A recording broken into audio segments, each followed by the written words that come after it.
he challenged me to basically, it was the last gig scenario, so who's going to go out on stage and do what and fucking, play pranks on somebody. So he goes, I dare you to go fuck with Mikkey during his drum solo. And I was like, really? He's like, if you do that, mate, like, we're fucking friends for life. And I was like, what's the big deal, And here everybody's like, dude, you can't fucking fuck with Mikkey during his solo. Are you fucking crazy? You know what I mean? He's fucking no freak. And I was like, whatever. I had a couple fucking drinks. It was the last show. And I was like, I don't give a fuck. So basically, like, what am I going to do? Okay.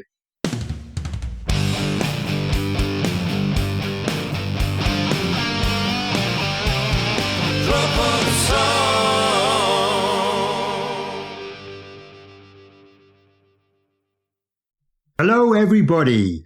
Thanks for tuning in to this episode of Drum for the Song with Johnny Dee from Doro. We had a great chat. He's got lots of great information and good stories about his career and some good times touring with my dad in Motörhead.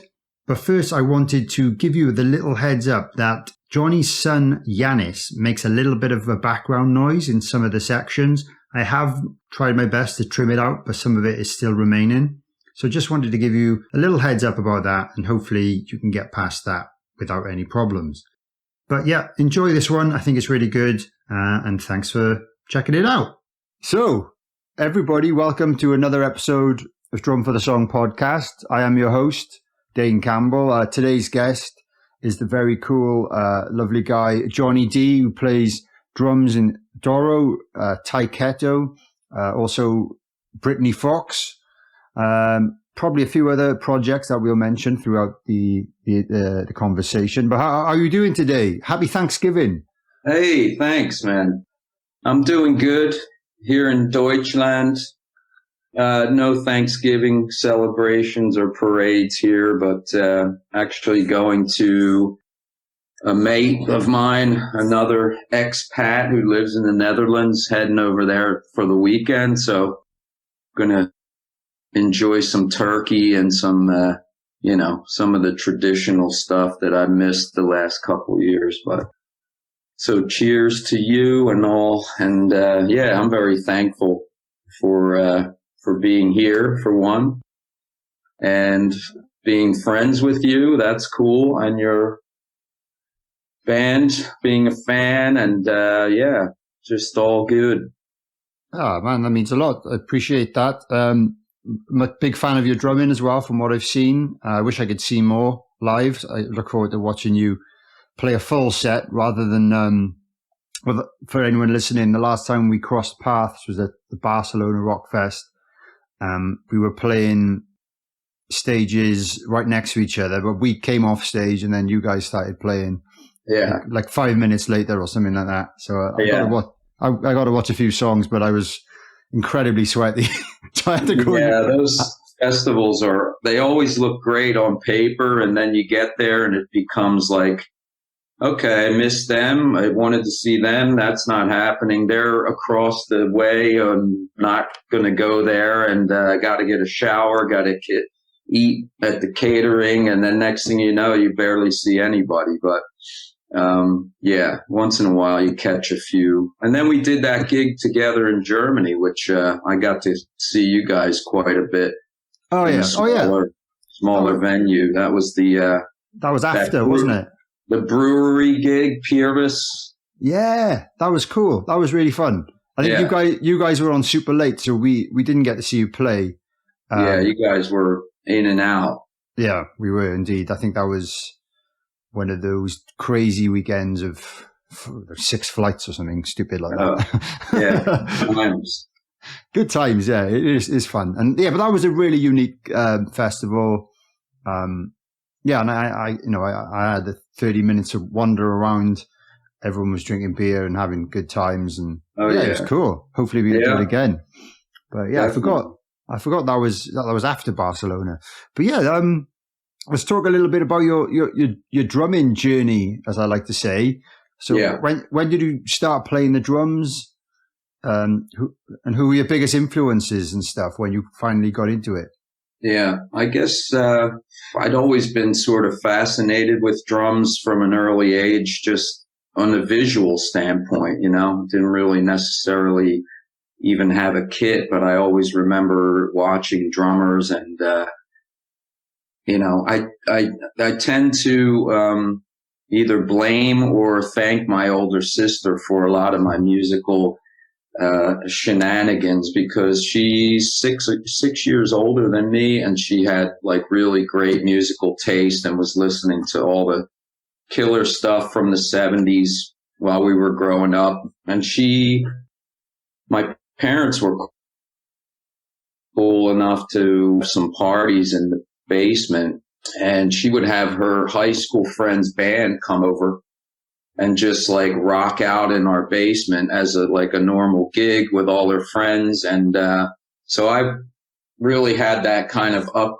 close experience with like live music at an early age, and I got really into it, and like I said, really into the drums. And eventually the path we all follow is to get a drum kit yourself and to start learning to play. And I pretty much just played along to records for the longest time.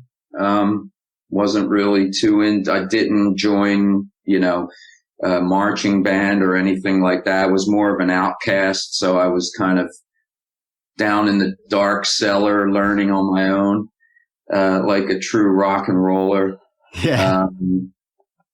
So listening to, again, my sister's record collection, everything from, Elton John to Alice Cooper and all the killer rock and pop stuff of the late 60s, 70s. And I really got into Alice Cooper pretty heavily, because it was once I started to, I think I was around 10 or 12, really the visual aspect of it really hit me. And I was like, wow, not only is it music, it's also like monster movies and cartoonish and all these kind of elements that kids love all mashed together.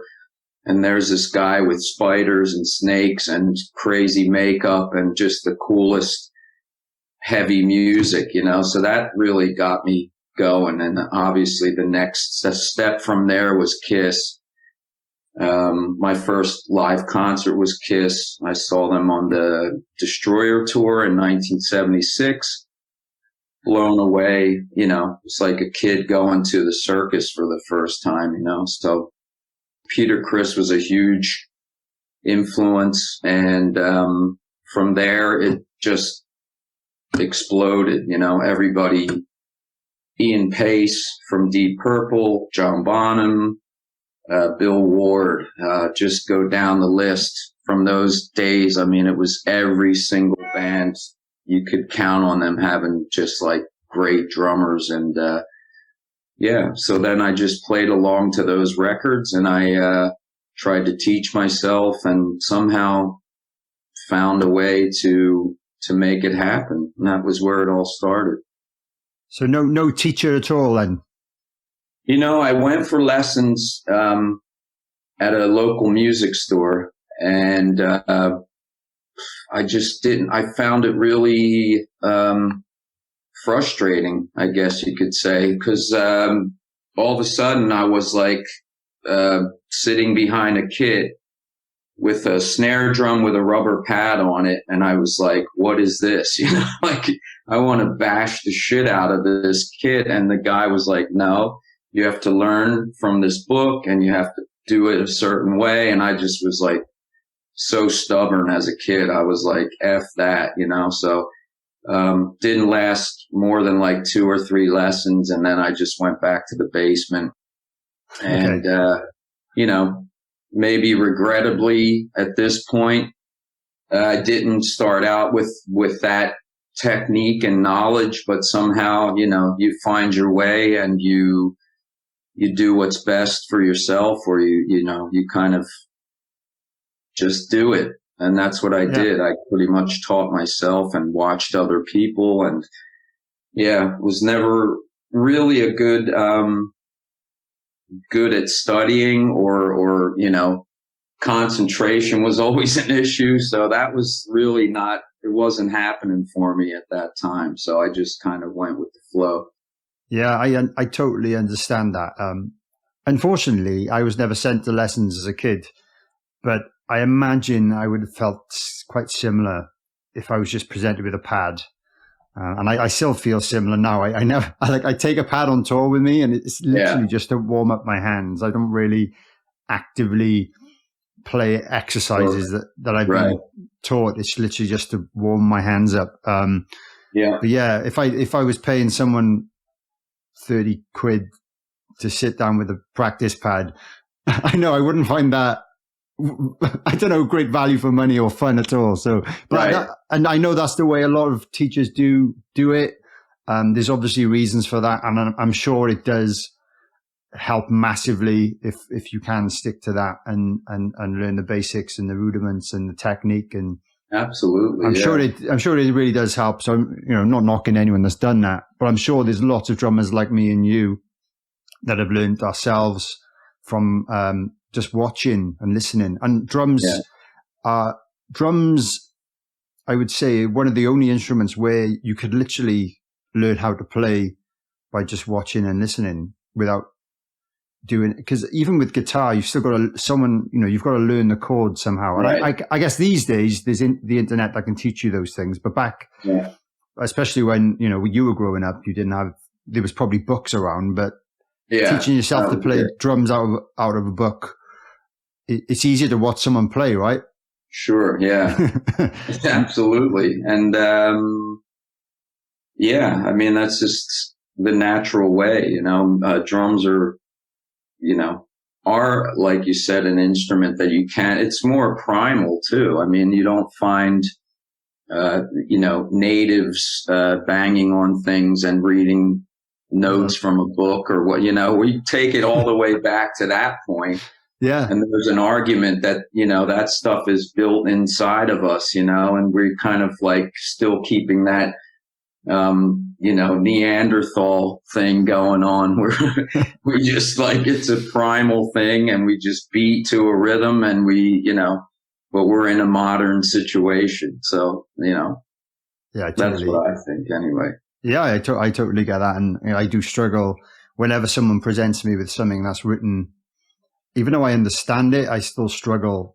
I prefer to watch someone play it and copy them. I find that easier to do, or listen to someone do it. But knocking that is great. If you can do both, ideally helps the most. If you can do both. Absolutely, man. I think if you have that knowledge, but you keep it in your back pocket or so, where you just develop kind of your own style and just put, not use everything you absolutely know in one song or so like that. I think it can be, exceptional results. I wish I would have more of that, of that knowledge. But again, if you're playing rock and roll, is it really necessary? No, but it certainly helps to have it. Yeah, I agree. So talking about rock and roll then, so when did you start playing in bands? Did you have other, kids in the area that were playing guitars and stuff? Yeah, I had a couple schoolmates that, we were all sort of learning and doing at the same time. So, trying to jam together or learn some cover songs and getting together to play, probably in grade school, which, I would think about, for me, around 6th, 7th grade into high school, we were trying to, get it together, but usually just ended up being for fun, with no real, outlook on where are we going with this, I think we made it to a couple of like battle of the bands situations at the school, and that was fun. But when I really got serious was when I joined a band that was writing their own material, and there was a couple bands in my neighborhood or so that I was like sort of wanting to get to that point, you know. And I tell this story many times, but at one point, I would just be playing in the basement by myself, learning, whatever, rehearsing. And two older cats came to my door, and one had gone to school with my older sister, and the other was just another musician from the neighborhood. And they were probably, you know, 4 or 5 years older than me, which at that time seems like 20, you know what I mean? Yeah. And they're like, yeah, we hear you playing drums in there like every day, and we need a drummer. And I was like, okay, not really knowing how to respond to that, but it was more or less like, here's a bunch of records, like listen to them and learn these songs, and then, you know, we'd like to jam with you. And obviously I had like the parents that would allow a rehearsal in the basement, so they obviously knew like, hey, we can get this kid and we have a place to practice, you know. So, you know, they turned me on to all this stuff, like bands that I really wasn't up with at the time, just was obsessed with Kiss and a couple others. And then, you know, it was like Rush. Number one was Rush. I was like, what the hell is this now? You know what I mean? This is way beyond my scope. So, you know, I found myself learning from a couple older people, and then actually getting really, really much better at what I was doing from that. And that was always became my sort of thing from that point on, was that I always wanted to sort of move on to grow. If I felt static with a situation, I was always kind of looking for something better. So I would say that was around, I was probably about 14, 15.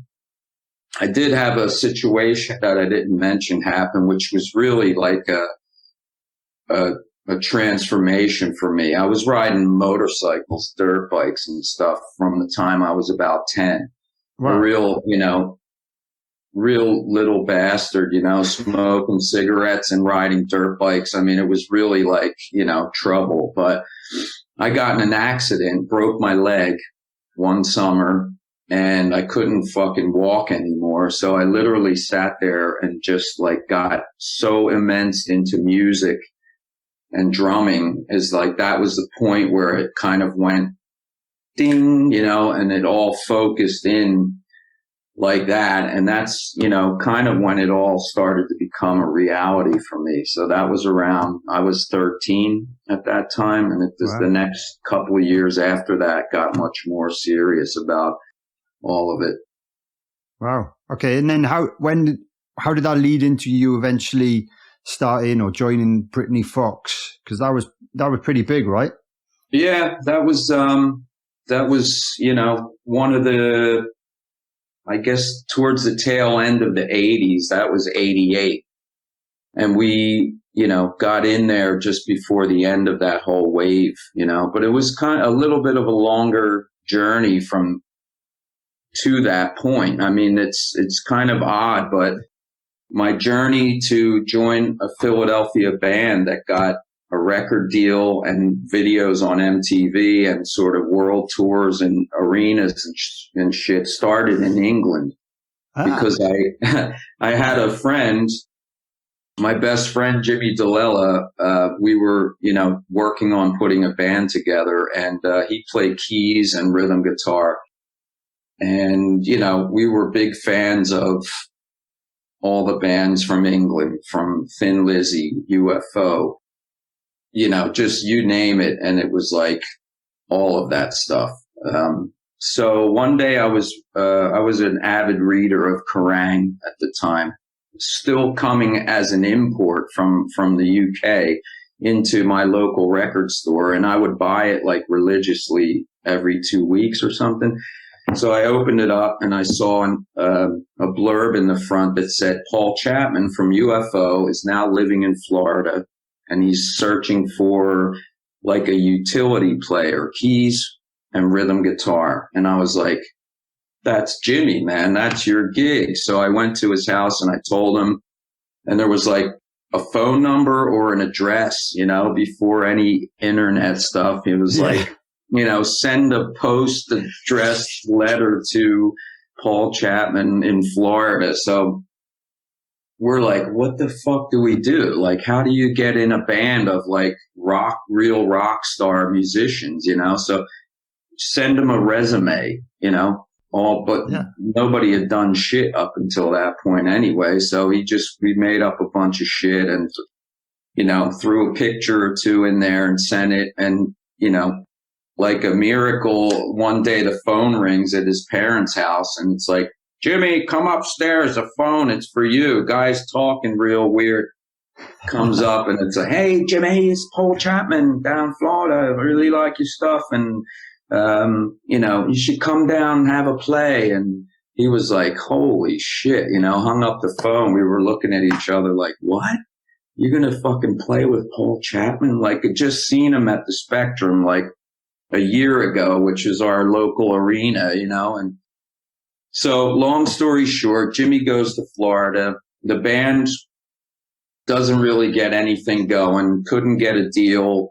Demos were just kind of like, passed on. So Paul goes, fuck it. I'm going back to the UK. I'm going to take my tapes and I'll get a deal over there, So in that process, he runs into Pete Way. Pete says, Paul, we need a guitar player. So Paul ends up scrapping his band in Florida and joining Pete in Waysted. And then next thing you know, they're in the studio doing a record for Music for Nations. They need a keyboard player, guitarist. So Paul calls Jimmy. Jimmy, my best friend, goes to England to play with two guys in UFO.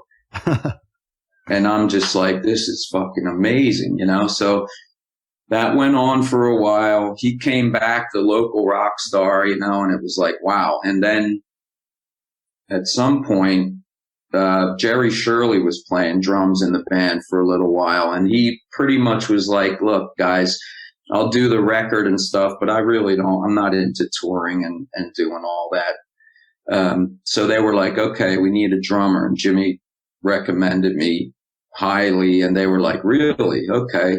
So, again, it was like, how had this shit even happened that I get to go to England to play with these guys? And wasn't even really an audition. They said, okay, we believe you can do it. We're going to fly you over here and fly your kit over as well. That was another thing that was like, what? That's weird. How does that even happen, The days before, the backline, well, they were rental backline kits, of course, but they just like, I don't know. They really put their faith in me just from his recommendation. There were no videos on YouTube of me to watch or any. So I go there and I end up in a farmhouse in Wales playing with Pete Way and Paul Chapman. And, it was a transitional point where they were also adding a new singer. So they brought this guy, Danny Vaughan, in from New York.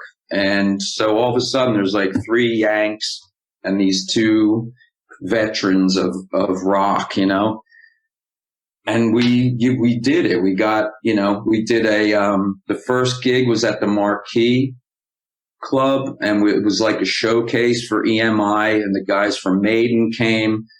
Steve Harris was helping the band. It was just like a fantasy for me. Like, here I am doing all this shit.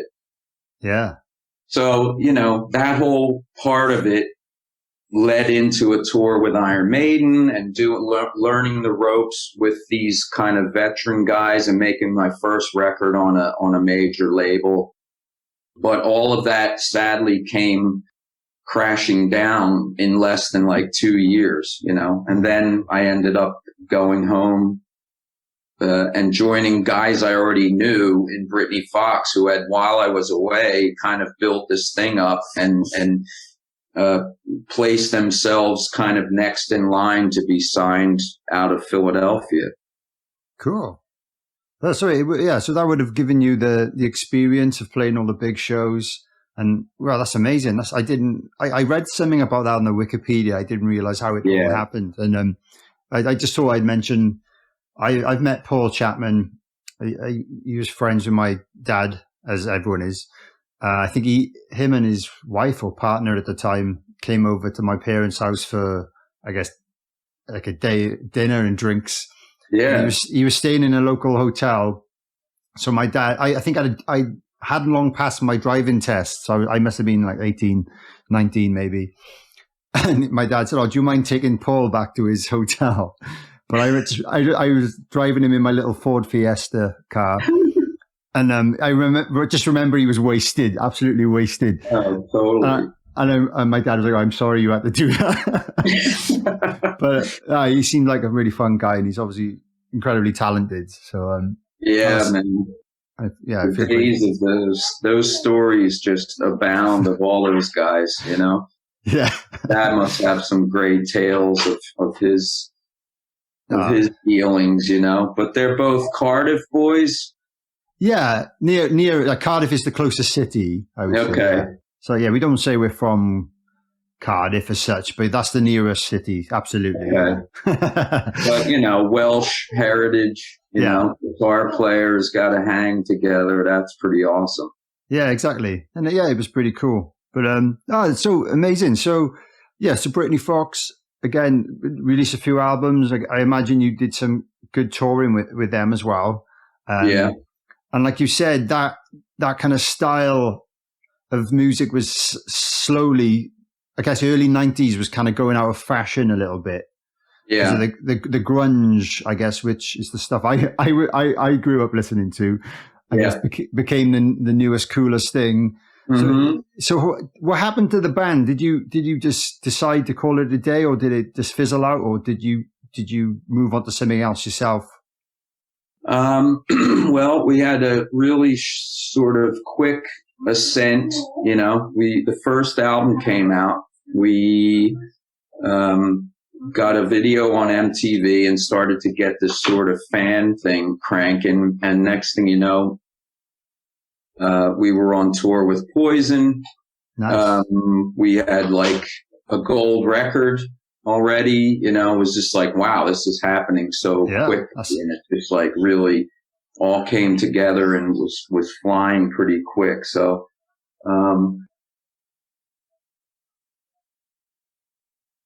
we have a guest. So we just ascended really quickly, and it was like, wow, this is amazing. You know, we're in, and we're going to like ride this wave, you know. But the thing about Britney Fox from the beginning, when things were going great, everything was okay, but there was always this sort of underlying thing, a dysfunctional kind of thing underneath, if you will, where, you know, the singer, of course, needed everybody to, you know, I mean, I don't discount his talent at all, but the guy, you know, he wrote the songs, the majority of them. He came up with the name. He had the whole concept, which was great, but he also had two guys in the band that were in the band Cinderella. They were fired when Cinderella got signed. Two of the dudes formed Britney Fox out of that situation. And so there was a lot of talk about Britney Fox, but it was also like, oh, there's a Cinderella connection and blah, blah, blah. So it helped in the press, but it also sort of made the singer a little bit resentful, because a lot of the attention went to our guitarist, who was the guy that was in Cinderella. Right. So there was always this sort of like, well, I did everything, and you guys, you know, should thank me for it or do what I say, and all this just kind of lead singer bullshit that kind of ruined the band in the end, you know. And a lot of personality clashes for sure, you know. We were all kind of coming from a different mentality, and like I said, when it was great, but when it started to go off the rails a bit, it just got it just sort of, the fire kind of got out of control a bit. So in the end, to answer your question, the band, the lead singer, Dean Davidson, left in a huff and formed another band and kind of left Britney just sitting there without a singer. And that was after our second record and some, really good touring and stuff. But our second album didn't really come out of the gate as great as the first one did. So there was already this kind of like, leveling off of the success. So what did you do then personally? Personally, well, I joined a couple projects that, had some potential, but never really realized that. One was a sort of an AOR kind of very commercial band, which really was not, the timing couldn't have been worse for that one. Then I joined a band from Philly called When Worlds Collide, which was much more like a bit grungy, little bit like Alice in Chains. Nice. We had a black frontman who was a killer drummer as well, and really great singer. And I kind of, stuck myself in a few situations that I really enjoyed the music of, but they just couldn't get off the launch pad, so to speak. So I guess for about a year or a little more, there was just really nothing happening, And then, oddly enough, I got a call from the same Jimmy DeLella that I was in Waysted with and who had got me that gig, who had now been playing with Doro Pesh. And the same situation came up again. They were in need of a drummer, and Jimmy recommended me. And next thing you know, I'm playing with Doro. She came to Philadelphia to have a play together, and she was like, I really would like to join the band. And that was in 1993. Wow. And then the rest is history, as they say. Well, at least the last 29 years. Yeah. You're still doing it. That's great. And no, that's a cool story. And you've released, how many albums have you done? Studio albums have you done with Doro? Let's see, 93. The first one was a live record we did, which was like my second week in the band. We were on tour in Germany making a live record and video, which was pretty cool. It's still one of my favorite projects or my favorite releases, because it just showcases that time of our life. So live album, then couple studio albums, I would say at least like 10. Nice. That's pretty good. Pretty damn good. And a couple like greatest hits with some other stuff on there, but I actually never counted. She put out quite a lot of stuff.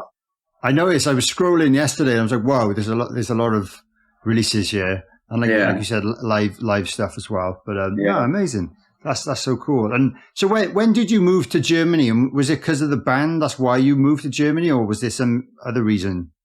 Well, that's the reason. point at the son. What's your son's name? Yanis. Cool. Yeah. Cool name. I don't know why I never moved. I mean, I just was sort of busy at home. So I would, like, on breaks of Doro, I'd done the cover scene at home. I did like a couple Britney Fox reunion periods and all this stuff. So it was always more work for me happening in the States, Yeah. So I never really made the big move. And until about 4 years ago when I met my girl, and it just kind of all made sense at that time, Yeah, totally. But was it easy to make the move, as in like in terms of like all the paperwork and all that? How does all that work these days?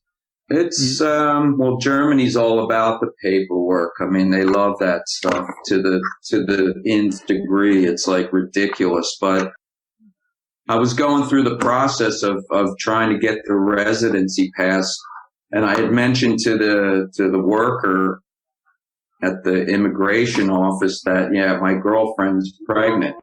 And he goes, why didn't you tell me that? I mean, that's automatic now. So you just like do, and that's that. So I was like, you know, Wow. so yeah, it was pretty cool and pretty easy.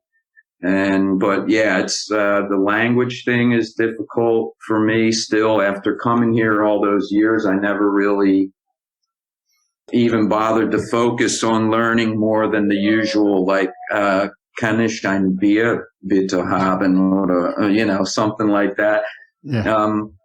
Because I was just going right back home afterwards and stuff. So, once again, like we spoke about learning drums, I never like put myself into, I'm going to learn German, you know, from a book or lessons or anything. It's like, okay, teach yourself, you know, and kind of do it half-assed until till it works for you. So, yeah, but I'm totally happy, man. The timing was amazingly, lucky, I guess, because I moved here and it was about a year, the first year, Kathy stopped working and we just kind of took care of Yanis. And then COVID came. So it was like another 2 years of like, oh God, but we were all together. So to be with my son for the first 3 years of his life without ever going anywhere for longer than a weekend or something was like the best thing that could have ever happened. So it was a bit of a blessing and a curse. Like, hey, you're completely out of work. You're screwed. No live shows. And I was just like, okay, I'll just hang with my boy, So that made it so much more dealable for me. It really made it easier. But it's great to be back playing again, as you know. Yeah, great. So I've written here. What would you say were your career highlights so far? I would say probably the fact that I still have sort of a career, or that's a highlight to me, that I'm like still doing this, and I have a gig that has lasted. Next year is the 30-year anniversary that I'm in Doro's band, which is like, it's longer than any band I've been in, and it's like half of my life. And it's also like, wow, I'm still, playing drums in a band and making a half-assed living from it, enough to survive, Yeah, that's what it's all about. Yeah, so that to me is a highlight. And then, of course, the other surface stuff would just be, video on MTV or something for the first time, or the first big tour I did with the one that I did with Iron Maiden when I was in Waysted. That was a huge, unforgettable experience. There was a Somewhere in Time tour, and we did some gigs in Europe, and then we went and did about 4 weeks in America with those guys. And that was just like a dream come true, Yeah, I bet. Yeah.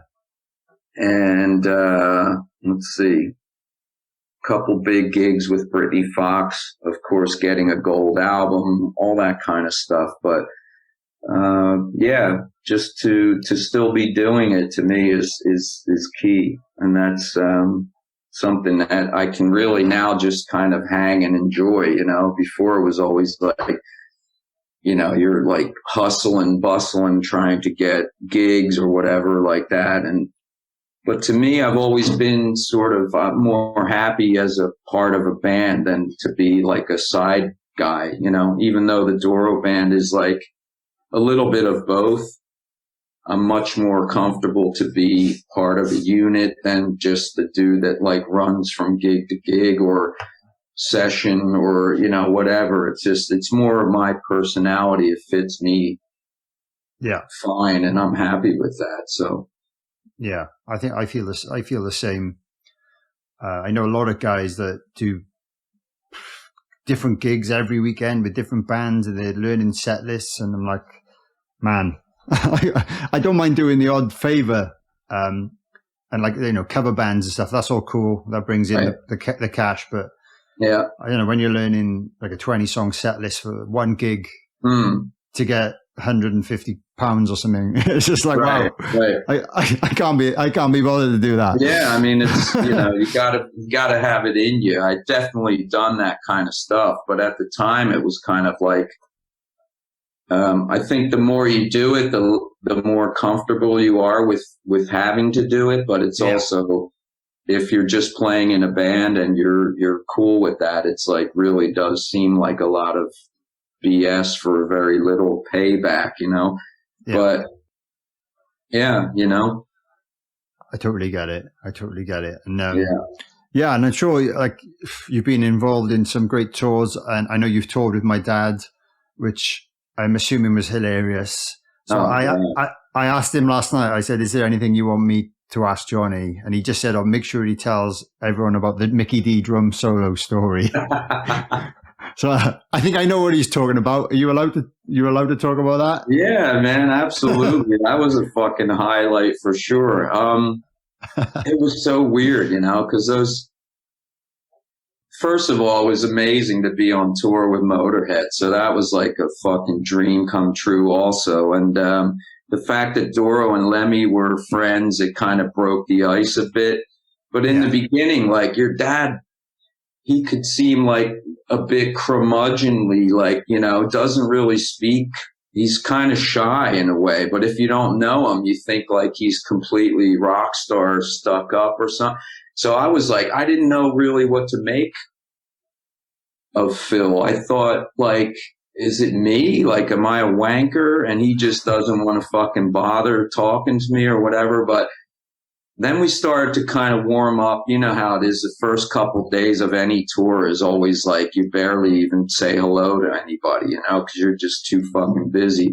Yeah. So then we had a couple chats, and when I realized how fucking funny he was, and luckily, like, the time that I spent in England was always such a fucking great, funny time, man. I mean, the comedy alone lasts a lifetime. I literally still, to this day, talk with my friend Jimmy about shit that happened, or certain ways that British people speak, or the fucking comedy that they are really into. And like your old man was just like fucking hilarious. So once I got that vibe going, and then the wind-ups, man, the wind-up shit, like nobody fucking, you would not know what that was unless you lived in England or dealt with some people, British people in a band that love to wind people up. So I'm like, okay, this guy's fucking perfect, man. And I could like at least talk to him on that level. Like I had experienced some of that. So I was a little bit more aware than just some, the stupid American that could be completely wound up and taken advantage of. But anyway, I think he challenged me to basically, it was a last gig scenario, so who's going to go out on stage and do what and fucking, play pranks on somebody. So he goes, I dare you to go fuck with Mickey during his drum solo. And I was like, really? He's like, if you do that, mate, like, we're fucking friends for life. And I was like, what's the big deal, And here everybody's like, dude, you can't fucking fuck with Mickey during his solo. Are you fucking crazy? You know what I mean? He's fucking no freak. And I was like, whatever. I had a couple fucking drinks. It was the last show. And I was like, I don't give a fuck. So basically, like, what am I going to do? Okay. I'll borrow Doro's underpants and bra. We had this fucking big, like, gray wig because we had this warlock character thing, costume off the side of the stage.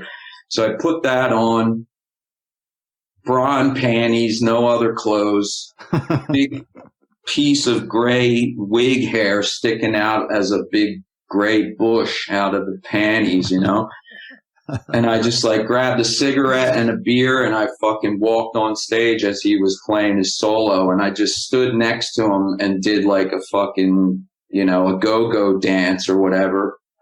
And he was completely oblivious to it, just playing his fucking ass off like he does. And then at like 3 minutes into it, he finally like caught a glimpse of me and was like, what the fuck? And then he laughed and kind of, I could see his fucking eyes just burning me like, you motherfucker, you know what I mean? And so I left the stage, and your dad just like gave me the biggest fucking smile and hug, and he was just like, that was fucking brilliant, man. And ever since that moment, we were like totally mates, you know? So yeah, that's cool. Great. Yeah, I don't think many people have done that or anything similar. I know there's a story where I think it was a Manchester gig doing Mickey's drum solo, and my dad took a load of the kind of super fans to the bar next door, and they filmed it, and they all had a pint in the bar next door doing his drum solo, and then came back out by the time he finished. And then stuff like that. I think that the drum solo was always something to focus on when it came to pranks. Yeah, well, it's a lot of time, you know, spent for other people who aren't involved, you know. Yeah, totally. But yeah, that was a great time, man. Really, really awesome. Yeah, and Mickey and I are still friends, so I guess he's not too pissed at me. Nah, he knows it's just a joke, isn't it? He knows. Yeah, but that's cool. That's cool. You're still your mates, and you use the same last name. I know it's not right. His real last name. What is your real last name? Or my real last name is Di Teodoro, which is funniest thing because I actually have Doro in my name. Yeah. And another fucked up story was when I met Doro for the first time, and her manager was this guy, Alex Grove, a Swiss guy. So he was like, you know, Mr. Psychoanalytic, you know, he could get inside your brain by just like saying 2 words to him, you know, and he's like, so yeah, what is your real name? You know, and I showed him my license because it's impossible to like have somebody pronounce it or spell it right. So I gave him my driver's license. Di Teodoro. Okay, then, well, I guess we have to give you the gig because you already have Doro in your name. I was like, hey, man, I'll take it however I can get it, you know, but it was another character, but that, yeah. And Mickey's is what, like D. Gregor, something? I'm not going to try and pronounce it, to be honest. I know it's not D. Yeah. But, yeah, I'm not sure. I'm not sure where it is.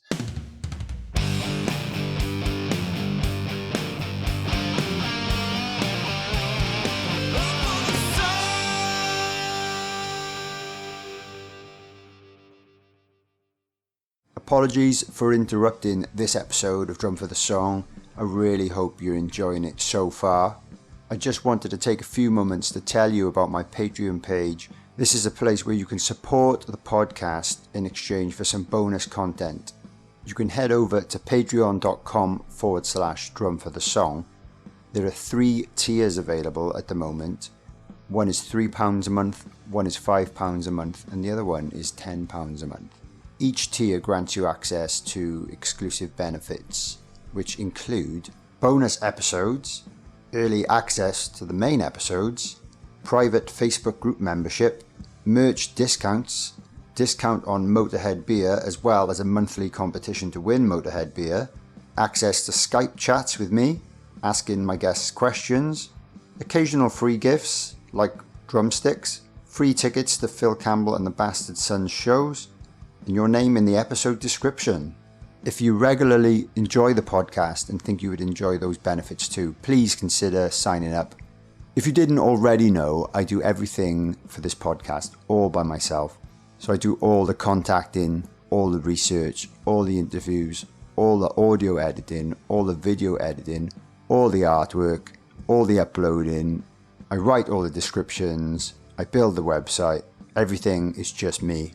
So essentially the money from the subscriptions helps me keep a bit of time free during my weeks so I can continue making the podcast for you guys. So again, that's patreon.com/drum for the song. Check it out and enjoy the rest of the episode. Drum for the Song podcast. Yeah, I got sick of seeing my first record I ever put out was on a small independent label, and they fucking spelled my name wrong. So ever since that day, the guys in Waysted were always like, "Oh no, just use your real last name," and I did. But after that, I was like, "Okay, that's enough. It's got to be easier for people to, to spell and say." And so I know what you mean. Yeah. That's a cool name. I can't say I've ever come across it before. So it's really cool that you've got. Yeah, it's a bit rare, I thought I was the only one in the world until like the internet came. And then I started to see other people with that name. And I was like, wow, that's pretty cool, So do you know where it originates from? Like what country? Yeah, it's Italian. My father was born in Italy. So my dad was born in Italy in 1917 and came to America in like 55 or something. He was a professional soccer player in Italy for his whole life. Whoa. Played for some big teams like Venezia and Pescara. And he played for his home team, which is Giulianova, which is on the Adriatic coast and stuff. But then he was in World War II in the Navy.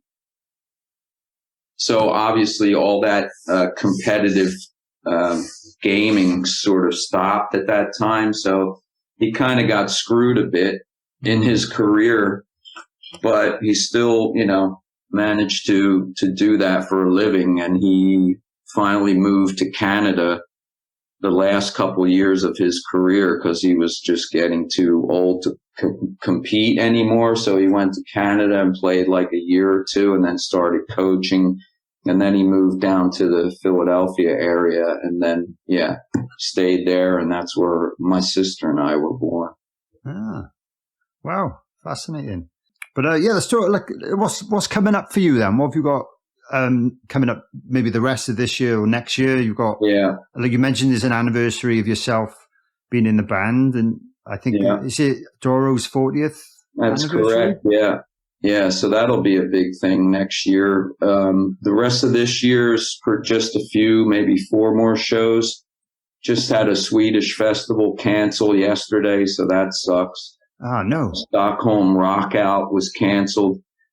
That's a bummer, but we also have the Knockout Festival in Germany coming up and a couple shows that were rescheduled from our winter tour here. So we have actually, we're flying to Mexico next weekend to play one gig, which is... What? Yeah, it was a real late addition. I don't know whose place we took, but we're like playing right before the Scorpions. I saw that, The Hell in Heaven Festival, which is like pretty massive. There's a Pantera gig happening on the same day. So I'm like, wow, again, trying to think like, who can I watch that day, and I probably won't see anybody, but, so that'll end our year. And then we don't have anything until, the Monsters of Rock cruise in April.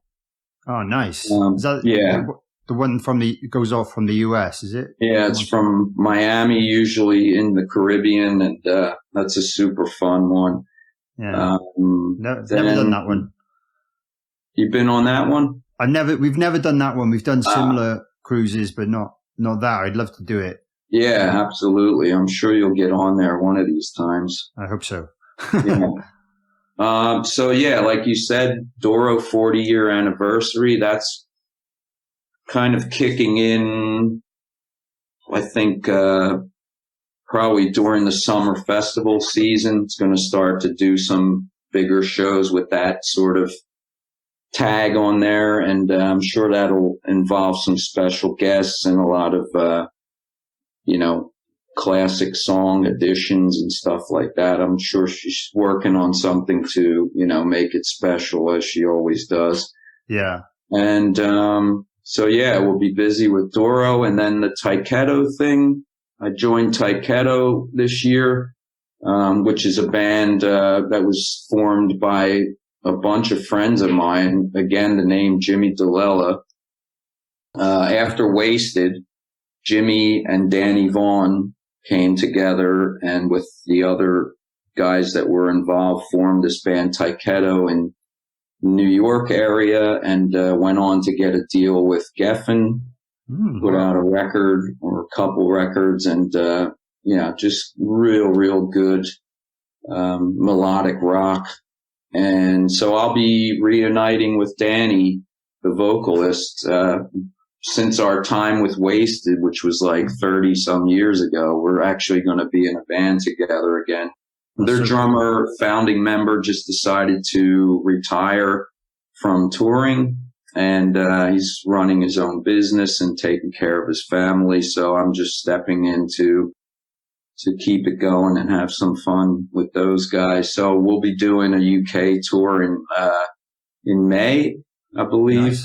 Nice. Okay. And some festivals right after. So, and also we'll be playing with you guys at the Hard Rock Hell, which is at the end of next year. That's looking way down the pike, but I'm looking forward to that, playing with you guys again. And, I'm sure it'll be, next year will be probably a Doro new studio release. Going to go in and do a couple tracks, in the next couple weeks here. We have 4 or 5 days in the studio booked, and going to see what Doro's been working on for the last half a year or so and lay some tracks down. And then, next year, hopefully more of the same with both bands. Of course. Yeah. So when you talk about studio work, how does that work then? Does she present you with a demo for you to kind of come up with your own drum parts too? Pretty much, yeah. Either that or I'm replacing what's on there.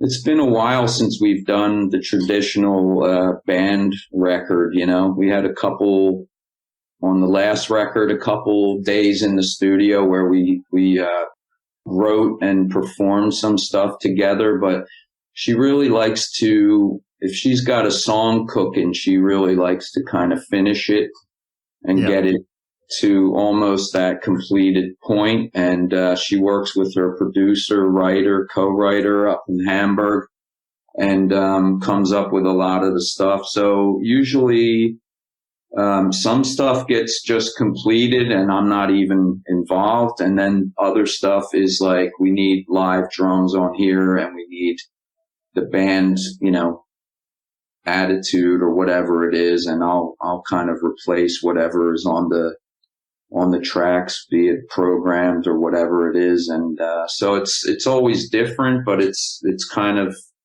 the last couple records have come together like that. And that's the way it usually goes. Cool. No, that's interesting to know how that works. Yeah. Well, I'm sure it'll be a great record whenever it comes out, and I'll look forward to hopefully catching you live as well. Yeah. Hopefully a full set one day. But maybe we'll end up on the same festivals. I know our agent's currently looking to fill our summer up as much as possible, and we'll see what happens. And man, it would be nice to do some, even a short little run together, at least that way we can that'd be amazing. Spend some quality time together and see each other's full show. Why didn't you put the idea out there to Doro about taking us with you somewhere? We'd definitely be up for that. That would be cool. Man. Yeah, definitely. We'll mention that. Yeah, please do. That would be cool. So let's talk about what gear you use, because I know you've got some very nice gear. From the photos, and some similar brands to me and some not. So what do you endorse brand wise as well? I'm playing DW drums, pedals, and hardware, everything that they pretty much make since around 94 or so. I've been with them, and they've been really good to me, and the stuff is real quality. The Doro kit I have is from about 2006, and still sounds killer and is holding up really well. And despite the fact that I would like to have a new kit every year, I'm not receiving those. So, I'm forced to play what I have, but man, the more that I play that kit, the more I'm like, man, how could I ever not play this kit? It's just, as long as it works. It's killer. Yeah. And, those are fitted with Evans heads. I've had to deal with Evans for a long time. Peisty cymbals, which to me are the absolute best. I agree. love the tone and everything about them, and the treatment that I get from them is excellent. I have. Good. Yeah, I played Vader sticks for since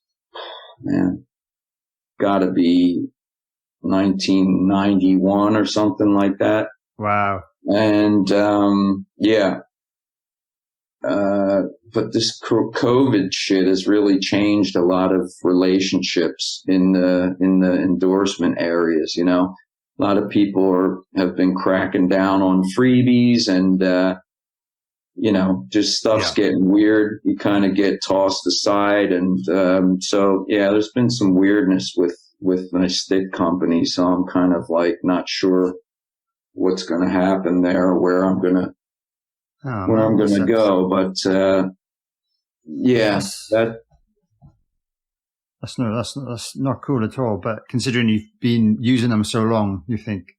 Yeah, I can almost relate to the fact that obviously things have gone through the roof price wise. So having to pay artist costs for a lot of things has been nothing new to me for many years. I've had some times where you get shit for free, and other times when you just you can't get it. And if you still really like the product and want to use it, it's not a big deal to have to purchase it. We all did that back in the day anyway.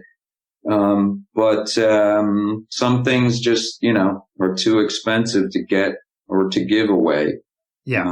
One of them being the Porter and Davies bum chum. I use one of those thrones religiously, and that was kind of an ear and a lifesaver.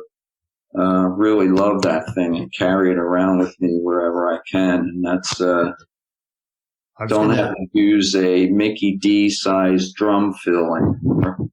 Which is like a small PA system. When I sat behind his kit in Motorhead, I was like, I think my skull just cracked in half. And in-ears, I just started using Vision ears. They're based in Cologne. Okay, cool. And I think that's it.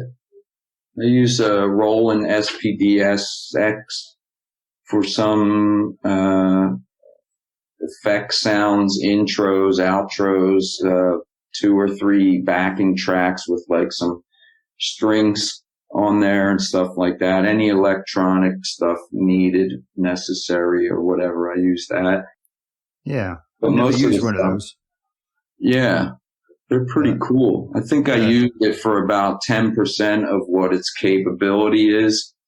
Things are unbelievable what can be done with them, but I just do it for the basics.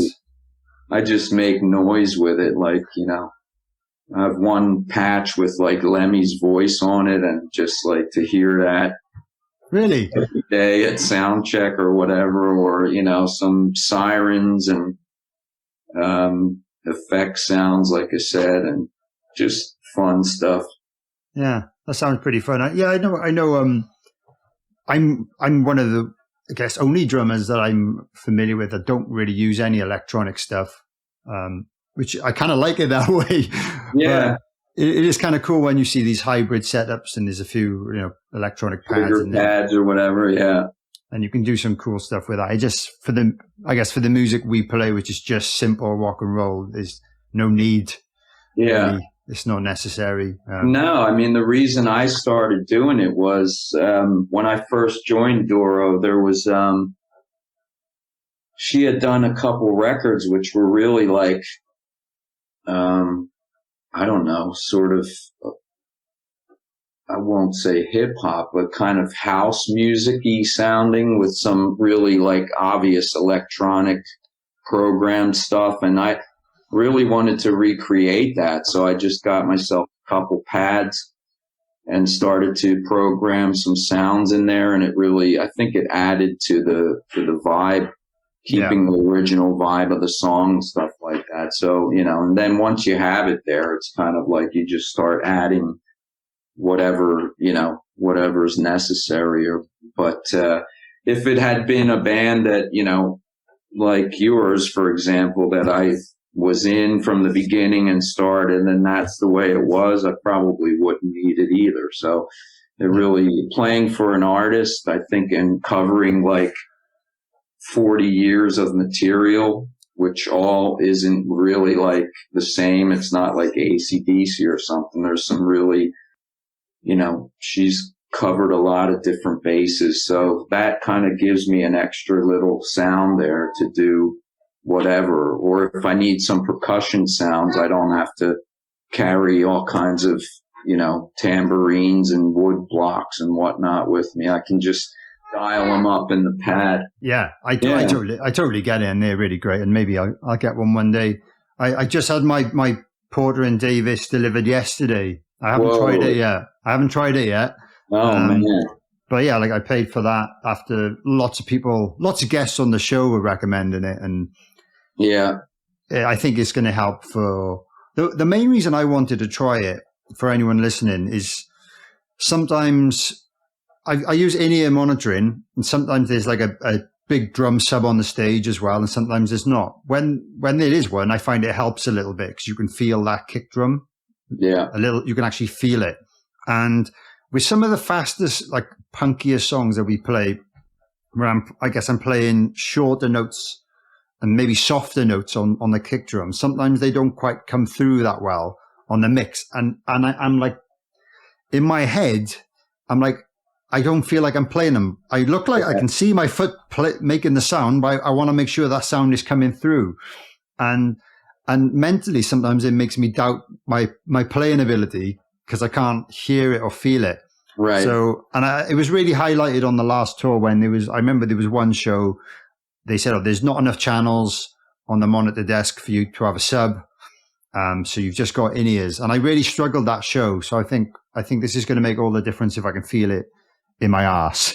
Absolutely, man. I mean, I don't think the average person would think that how can you ever not hear your kick drum? It's so loud. But when you're on stage with, you know, so many dBs of stuff going on around you, it's amazing when you can't even really hear yourself at some points. And that's the worst feeling ever, because you're kind of just, first of all, you're just kind of feeling your way through the songs, and you're not really able to get into it as much if you're not feeling that thump, you know. And this thing is like I said, a game changer. It gives you the confidence, and in collaboration with the in-ears, it's like, you know, they actually use bone conduction to make the whole thing work. And it's like, you're definitely feeling what's happening. You know what I mean? This thing's just like going up your spine.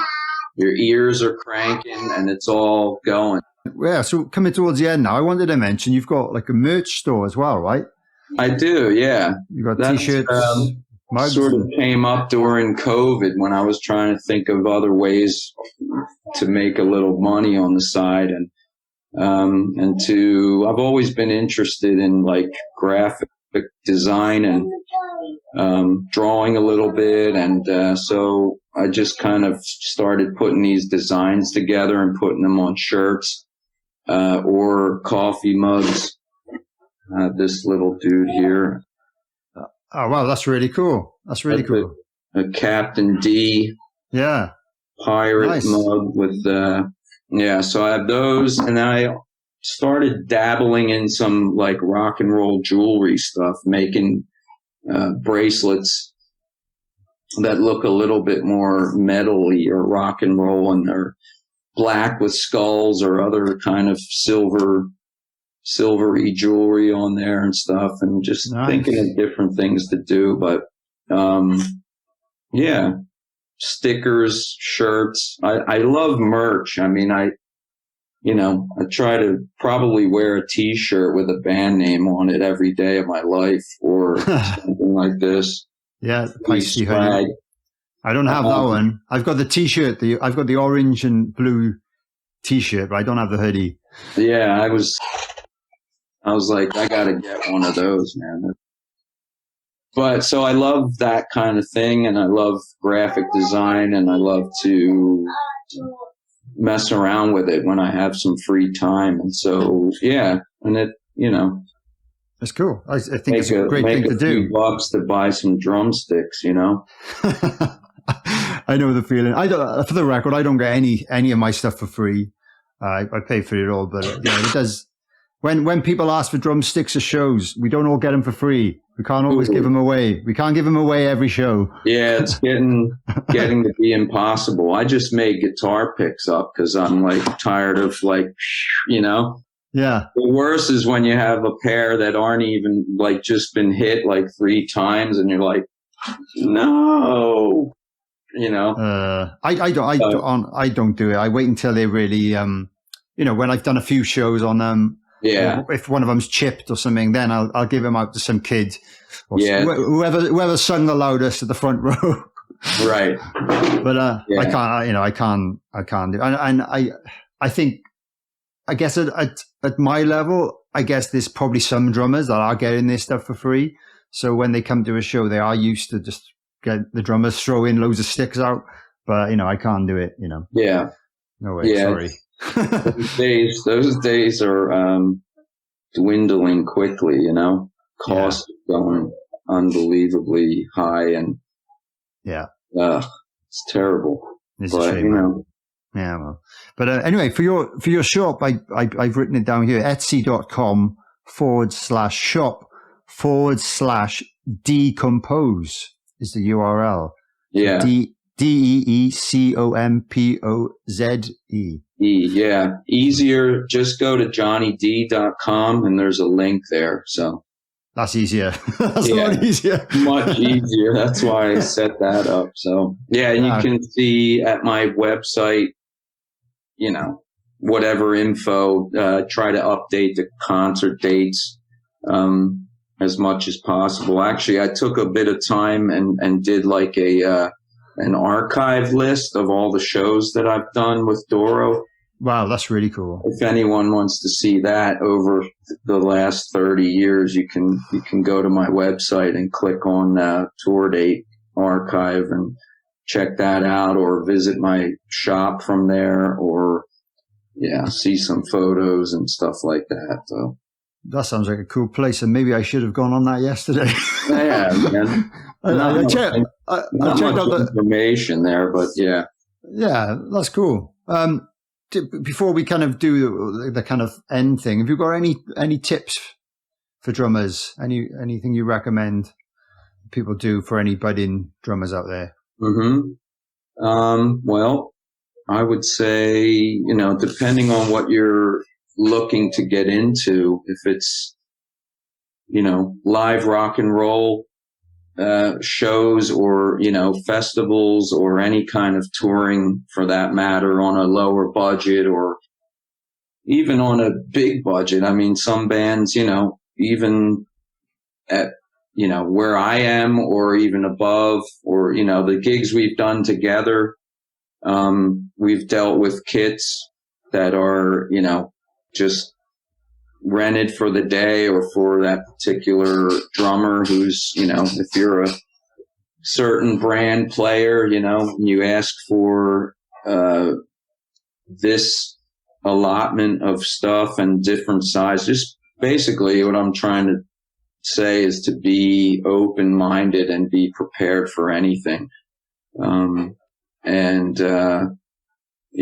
It doesn't pay to really, throw a wobbler, because you're just going to have to get to it and play anyway. You know what I mean? So, once you accept that, you're not the only one, and there's a lot of things that, aren't going to be ideal, try to focus on your performance and your playing, and making it, as best you can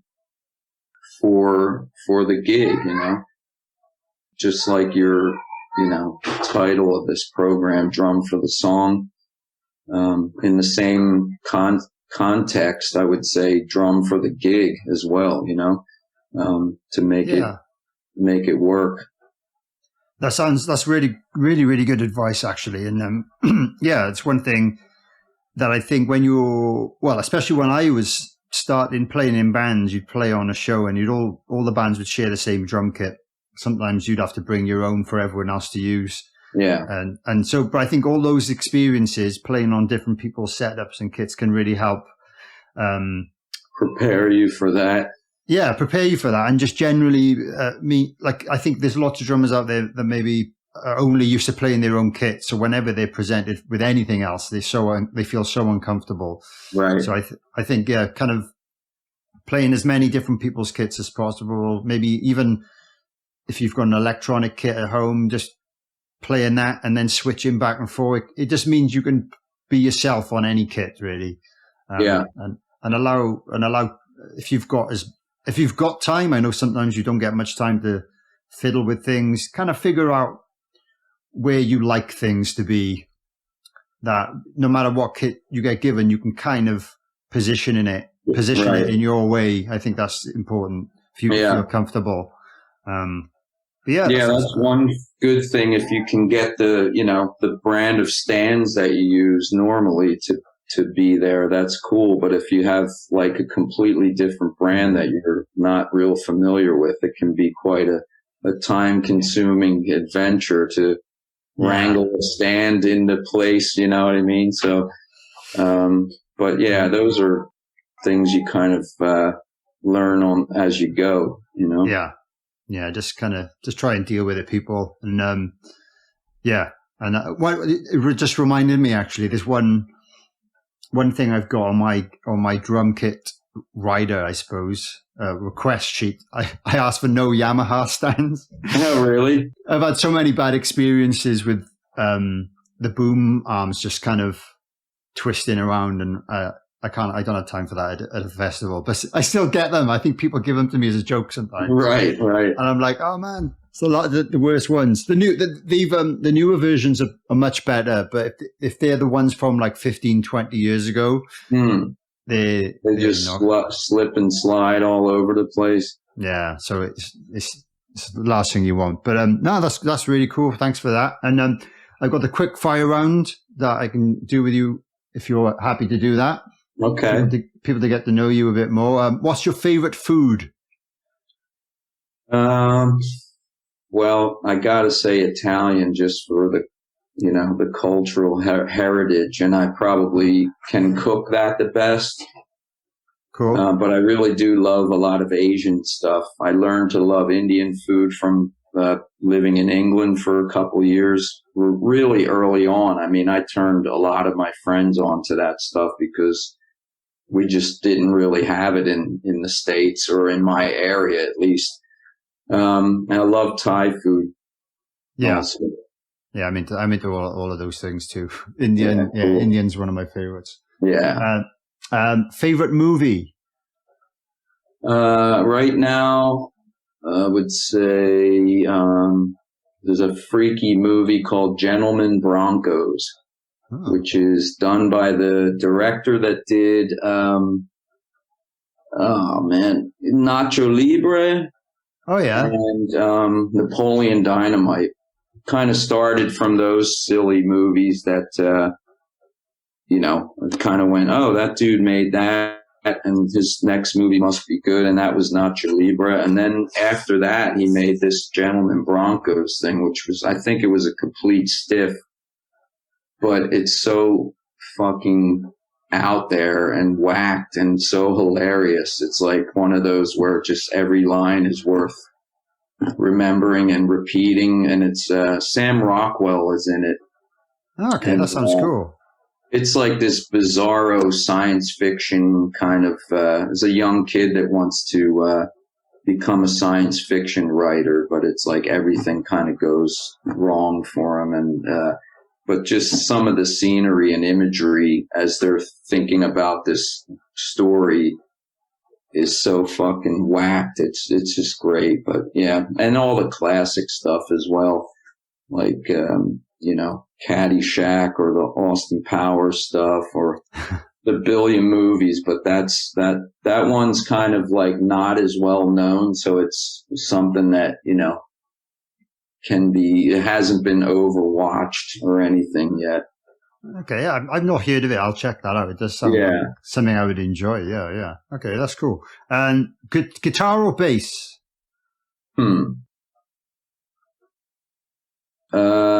Bass. Yes. I think.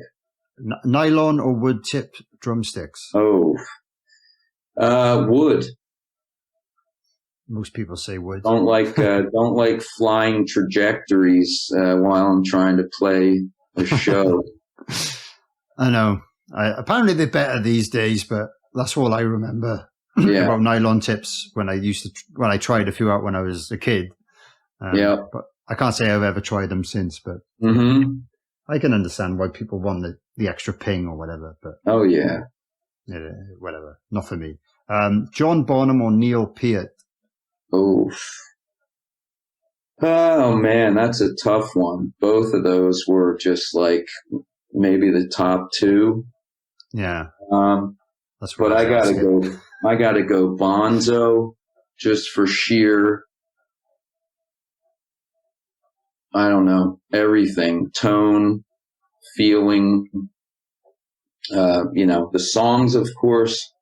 You can talk drummers all day, but I mean, the bands and the songs is really where it, and anytime I hear Zeppelin, it's just like, but that's also not anything against Neil, because I mean, that was a huge part of my life as well, is really digging into that guy. He's a master and, lyric writer and composer and ridiculous drummer. Yeah. Yeah, I sometimes wonder, like the career of Neil, for me, I was really, really into like the first half of Rush's career, The later stuff, I feel they lost the fire of that younger trio, and then it got all kind of like very intense with synths and different things. And the songs, to me, I just like the raw Rush of like 2112, Farewell to Kings, even Moving Pictures, I think was their peak. But I wonder, like, if Bonzo had lived, would he have had that sort of same scope? Or they, Zeppelin started to just make stuff that you really didn't want to listen to anymore, But the way it is, the way it stands, the amount of music and what that dude did within that time frame, could still listen to it, every day, any day. And it's like, wow, just unbelievable, groundbreaking, and just killer stuff. That's interesting the way you said that. If he'd had a longer career, what would have happened? Yeah, I never really thought about that. But I know what you mean. Totally. Yeah. Again, this similar, Beatles or Rolling Stones? Well, the cool thing to say is the Stones, but I actually am probably way more of a Beatles fan, just because, I don't know, I probably was exposed more to the Beatles in the beginning, and a lot of those songs were more fun, as a child, singing whatever, She Loves You or Yellow Submarine or whatever. It's just like a bigger part of everybody's musical life, from those days on. And I think they were just amazing songwriters, and the fact that they kept it together, and the fact that they made all that stuff within like 6 years or something. Yeah, it's insane. It's insane. Also kick ass, and they're a whole different thing. It's apples and oranges, but I honestly know more about the Beatles and probably listen to the Beatles more. Yeah, Yeah, me too, really.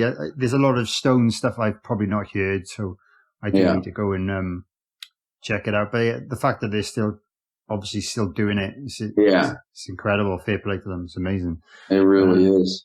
What about big or small venue for you? I think I guess it's just about the crowd, you know. Sometimes big venues are amazing, but then again, you're so far away.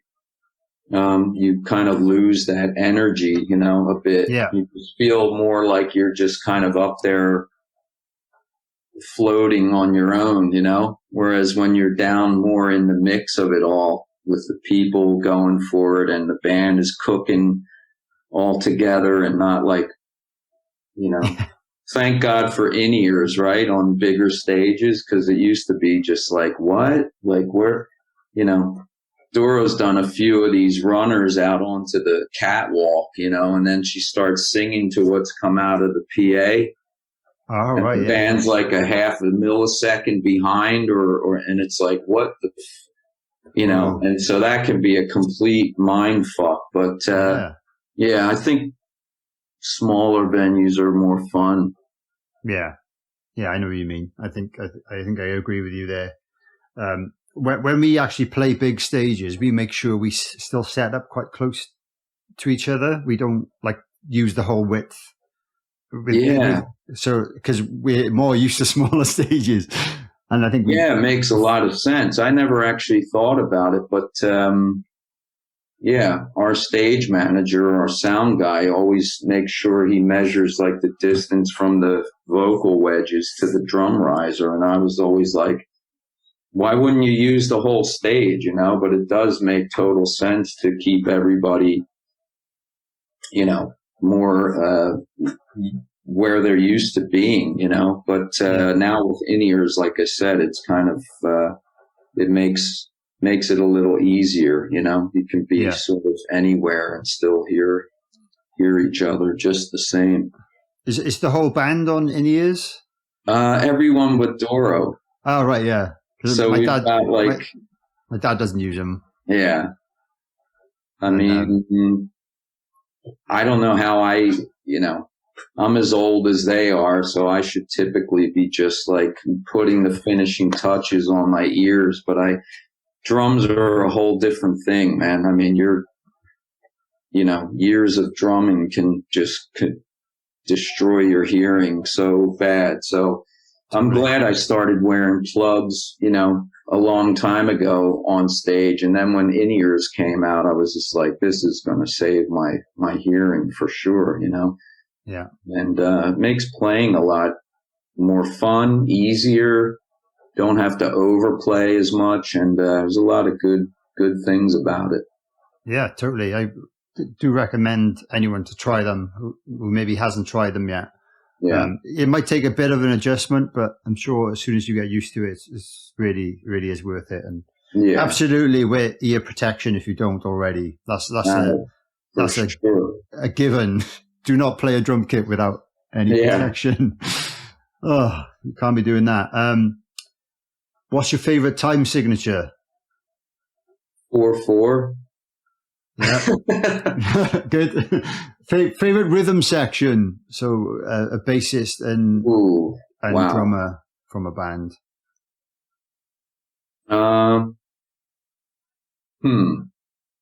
That's a tough one, man. There's so many good ones. I'm gonna just step out from the obvious. I'll give it to Doug Pinnick and Jerry Gaskell from King's X. Love that band, and they're only a 3-piece, so there's really, you know, the whole band is practically a rhythm section. But one of my favorite bands from back in the day, who were considered a new band, but now they're just as old as some of the classic, you know, some of the staples of rock, you know. But they're killer. Okay, cool. That's a good one. Name an underrated band. Well, those guys for sure.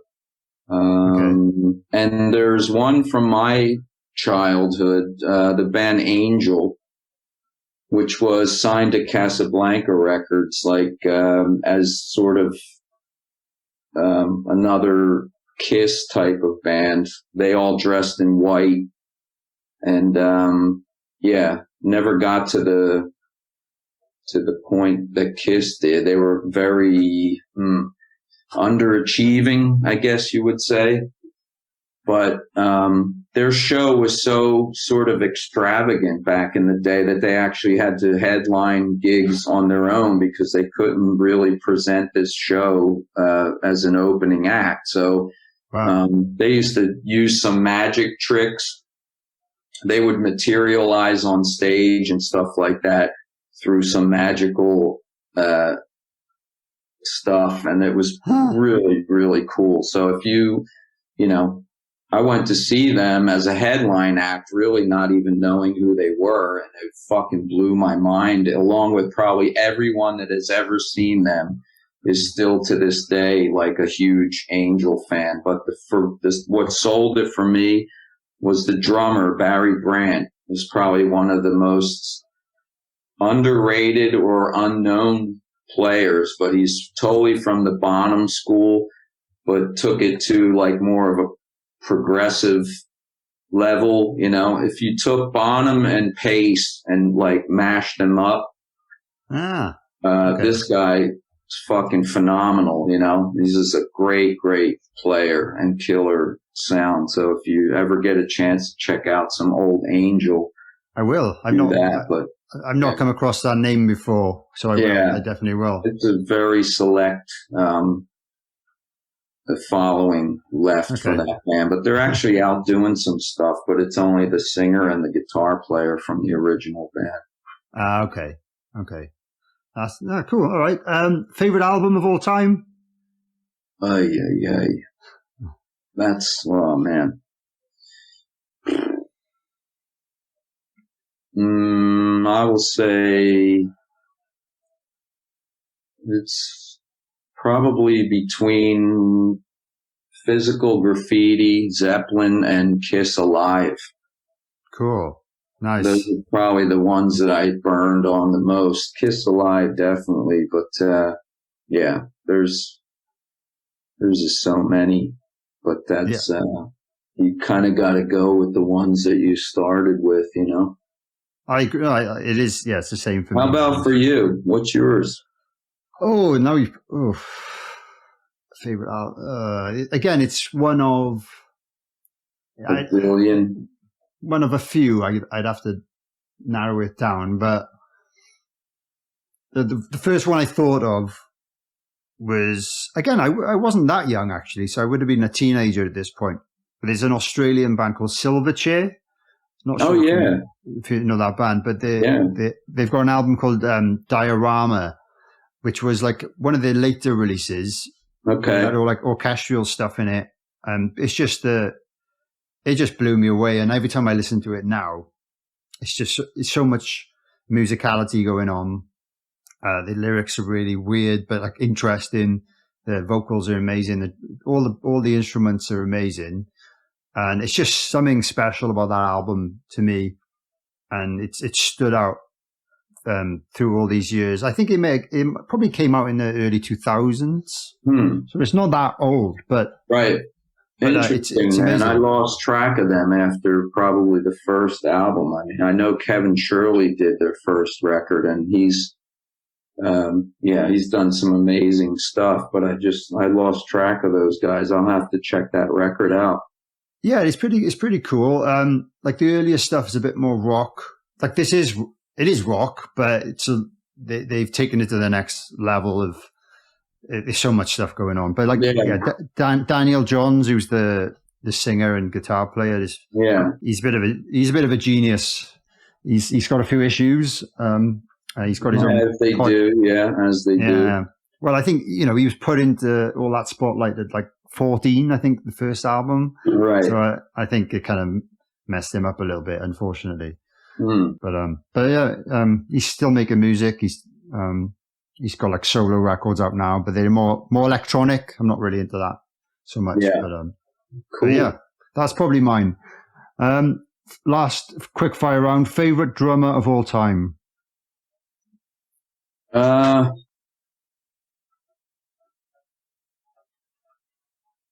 Bonham. Yeah, fair enough. Yeah. I know it sounds like, nah. Yeah, fair enough. Yeah, and again, for sheer level of what he did in the time that he was is, sort of uncomparable to. It's much easier to put him into folk, like I said earlier, because of almost that short time period, I guess Keith Moon would be another one that was taken too early. But, all those guys, Cozy Powell, when they sort of get etched into time, because you can't really, you can't really compare, like them now to somebody current, or it's like at that time, Yeah. But there's so many, dude. These questions are just like brutal, Sorry. Well, it's normally like what's the first thing you think of is normally, I guess, the correct answer for you personally. Right. Way. But I know sometimes it can bring up a few, maybe 2 or 3 names and stuff. But you should give people like 3 seconds tops to answer. That would, because I'm dragging this shit out way too long. It is meant to be quick fire, but it doesn't matter.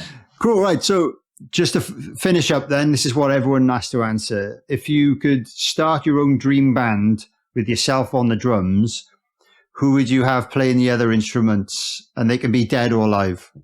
Whoa. Okay.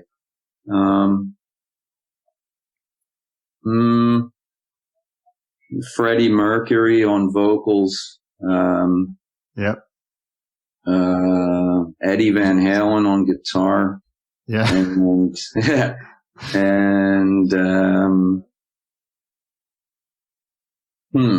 Who's going to be my bass player, man?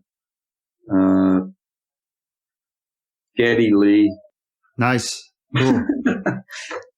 Just don't let him sing. Yeah, right. That's I'm not a fan of his voice, man. It's one thing. That's a tough one to take, man. It's annoying because again, even though I'm a drummer and I know everyone goes on about Neil Peart being the best drummer or one of the best drummers, and he is amazing, but I can't get past the music because of the vocal. I struggle. For me to listen to music, I need to at least enjoy every part of it. For me to dedicate my time to listen to it. And it's a shame because I've probably missed out on a lot of amazing drumming because I don't enjoy the music. Right. Sadly. That's totally understandable, man. I think it's like an acquired taste, you would call it, because it was quite an amazing voice in the beginning, but it was also not the most soothing. Yeah, I think that's what it is. I appreciate it's unique. Yeah. And like technically what he's doing is good, but it's just like, I can't listen to a whole album. I did buy an album when I was a kid and I tried my best but I didn't buy another one. Right. Let's put it that way. Yeah. But, maybe one day someone will bring out some instrumental Rush albums, or maybe they exist already. Just pop on a Neil Peart, instructional video. You can just listen to the tunes with drums, drums only or whatever. Yeah, that's a good idea. I'll do that. Or do those, those videos on YouTube, the isolated track. Yeah. Just crank up some Rush on there and just listen to the drums, man. Yeah, I'll do that. I will do that. That's something I should really catch up on. Great, Johnny. That's been amazing. I hope you've enjoyed. I've really enjoyed. Really nice to have a proper long conversation with you. That's dude. Finally, not in a catering great to be on and to chat with you. And to know each other a little better now. It's cool after hanging a bit. Yeah, exactly. Some shows and whatnot. Yeah. Thank you very much. And for anyone listening, if you want to follow Johnny on Instagram, it's D Drums. Twitter, I don't know if you use that, D_drums. You're on Facebook. I don't know if you accept ads. I'm at the limit. You can follow me, which I would appreciate. But I mean, the friend thing, they limit you. I probably should create an artist page just to avoid that. But yeah, I'm easy to find out there. Great stuff. Well, I'll let you get on with your day. Thanks very much, Johnny. And thanks to everyone for listening to this. Thank you all, man. Cheers, Dane. No worries. Cheers now. Pop a hug for me, man.